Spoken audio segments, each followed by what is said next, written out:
तुम्ही रोज उठून तेच करता. रोज उठून तीच गाडी पकडून तुम्ही ऑफिसला पोहोचता. रोज तुम्ही त्याच लोकांना भेटता. रोज तुम्ही थोड्याफार फरकाने तेच काम करता आणि त्याच पद्धतीने दमून भागून घरी येता, जेवता, थोडाफार टीव्ही बघता, मोबाईल बघता आणि झोपता. सकाळी उठून परत तेच चक्र सुरू.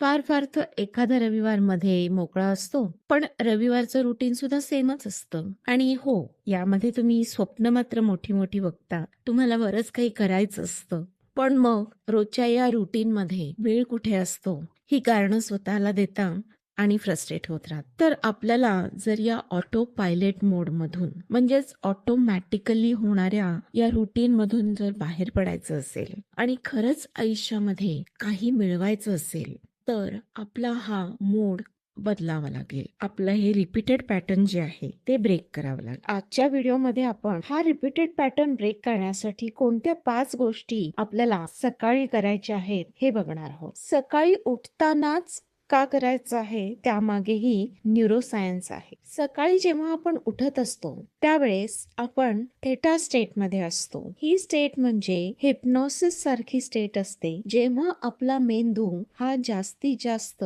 सजेशन मोड मध्ये असतो. म्हणजेच या स्टेट मध्ये आपण मेंदूला जे सजेस्ट करतो, जे सांगतो ते जास्तीत जास्त फॉलो करण्याची मेंदूची क्षमता या 10-12 मिनिटांमध्ये असते. म्हणूनच सकाळी उठताना आपण हे रिच्युअल, आपण या 5 गोष्टी फॉलो करायच्या आहेत. नंबर 1, सगळ्यात पहिलं आपण ऍक्टिव्हली स्वतःला हे सांगायचं आहे की मी जो रोज असतो किंवा असते ती मी आता नाही. मग मी काय आहे? आय एम किंवा मी आहे डॅश, तुम्हाला जे हवं आहे ते. मी स्मार्ट आहे, मी हेल्दी आहे, मी रिच आहे, मी प्रोडक्टिव्ह आहे, मी डिसिप्लिन्ड आहे. जे काही तुम्हाला फॉलो करायचं असेल, जे काही तुम्हाला हवं असेल ते प्रेझेंट टेन्समध्ये स्वतःला कॉन्फिडेंटली सांगायचं आहे. याने काय होतं की तुमचा जो ओल्ड पॅटर्न आहे तो ब्रेक होतो. खूप लोक हे सकाळी चिडचिड करत उठतात, कारण कालचा जो स्ट्रेस घेऊन ते झोपलेले असतात त्याच मोडमध्ये ते सकाळी उठतात. सेम कंटिन्युएशन होतं, सेम स्ट्रेस म्हणा, फ्रस्ट्रेशन म्हणा, राग म्हणा, तोच घेऊन ते उठतात. पण जेव्हा ब्रेन आपला अर्धवट जागा असतो आणि आपण हे सजेशन्स देतो, याला थोडंसं प्रॅक्टिसची गरज असते. तुम्ही हे रेकॉर्ड करून ठेवू शकता आणि जशी तुम्हाला जाग येते, जसा तुमचा अलार्म वाजतो, तुम्ही ते रेकॉर्डेड जे काही ऑडिओ असेल तो ऑन करून या गोष्टी ऐकू शकता, स्वतःला सजेशन देऊ शकता, किंवा त्याचा मी व्हिडिओ लवकरच आपल्या चॅनलवरती टाकेन. आता जेव्हा आपण या प्रकारचे सजेशन्स देतो तेव्हा आपली बॉडी आपल्याला रेजिस्ट करते, कारण त्या स्ट्रेसची, त्या एन्झायटीची, त्या रागाची आपल्या शरीराला, आपल्या मनाला एवढी सवय झालेली असते की ते आपलं नॉर्मल असतं. आणि जेव्हा आपण हे नवीन स्टेट इंट्रोड्यूस करायला बघतो त्यावेळेस आपली बॉडी किंवा आपली माइंड रेजिस्ट करतं. त्यांना हे अनफॅमिलियर जे असतं, हे अनोळखी जी ही स्टेट असते ती सुरक्षित वाटत नाही. त्यांना हे ओळखीचं वाटत नाही, त्यामुळे ते सुरक्षित वाटत नाही. त्यामुळे अशा वेळेस तुमची भीती किंवा राग किंवा फ्रस्ट्रेशन वाढण्याची शक्यता आहे. आणि ह्याच्यासाठीच आपण सेकंड स्टेप करायची आहे. स्वतःला सांगायचं आहे मी सुरक्षित आहे. You are protected, you are safe. शरीरामध्ये जिथे जिथे तुम्हाला स्ट्रेस जाणवत असेल त्याला हळूहळू रिलॅक्स करा. तुमच्या श्वासावरती लक्ष केंद्रित करा. हळूहळू श्वास घ्या आणि पूर्ण बॉडी रिलॅक्स करा. मी सेफ आहे, मी सेफ आहे हे स्वतःला शांतपणे, प्रेमाने सांगा. नंबर 3, स्वतःशी हार्शली बोलू नका. स्वतःवर चिडू नका. जेव्हा तुम्ही हे पहिल्या 2 स्टेप्स करायचा प्रयत्न करत असाल तेव्हा नॅचरली तुम्हाला रेझिस्टन्स जाणवणार आहे. अशा वेळेस फ्रस्ट्रेट होऊ नका.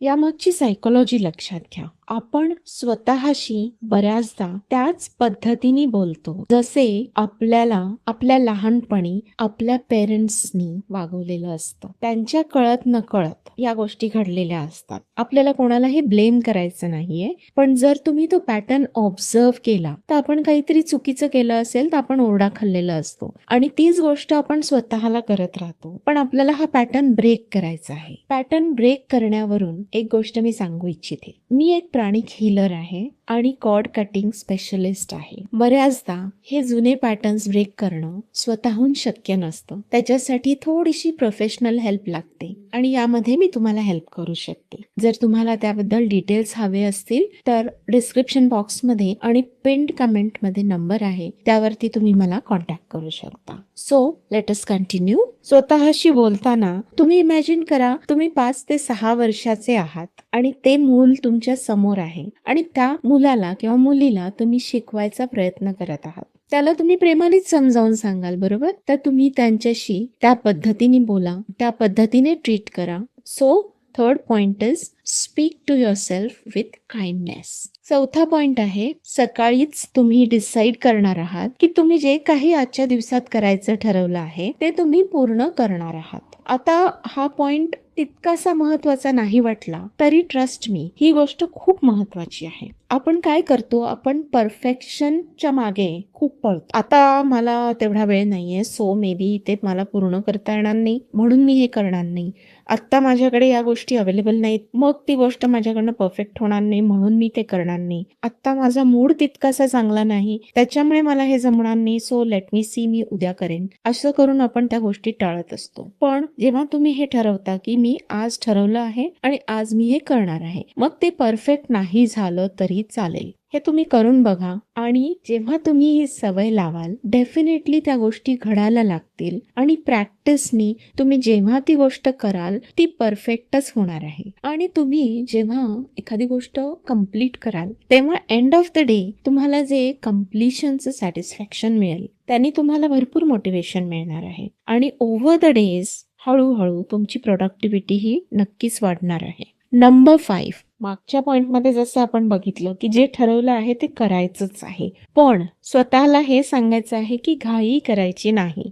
मग तुम्ही म्हणाल की वेळ तर नाही माझ्याकडे, पूर्णही करायचं आहे आणि मग घाई पण करायची नाही, हे कसं? परत सांगते, लहानपणी आपल्याला प्रत्येक गोष्टीत घाई करायची, पटकन कर, वेळेत कर, हे खूप सांगितलं गेलं आहे आणि जर वेळेत नाही झालं तर त्याची पनिशमेंट पण मिळालेली आहे. पण आता आपण जी गोष्ट हाती घेतली आहे त्याची प्रोसेस जी आहे ती एन्जॉय करा. आणि जेव्हा तुम्ही प्रोसेस एन्जॉय करताना तुमची प्रोडक्टिव्हिटी आपोआपच वाढते आणि त्याचा बोनस हा असतो की तुम्ही थकत नाही, कारण तुम्हाला त्याच्यातून जो आनंद मिळतो त्याने तुमची एनर्जी ड्रेन होत नाही आणि तुम्ही डेफिनेटली तुमच्या गोलपर्यंत पोहोचता आणि त्याचं सॅटिस्फॅक्शन पण वेगळंच असतं.